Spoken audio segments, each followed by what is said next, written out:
அல்லாஹ் தஆலா இன்னல்லாஹ மஅ ஸாபிரீன்ங்கறான். நான் யாரோட இருக்கிறேன்? பொறுமையாளர்களோட இருக்கிறேங்கிறான்.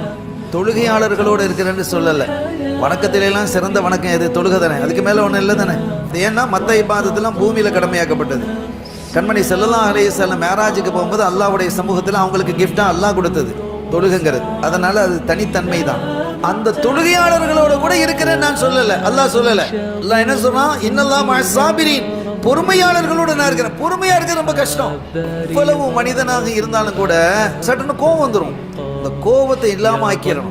ஒருத்தருக்கு ஒரு பிரச்சனையுமே வரல, அவர் கோபப்பட மாட்டார். அது பொறுமை இல்லை.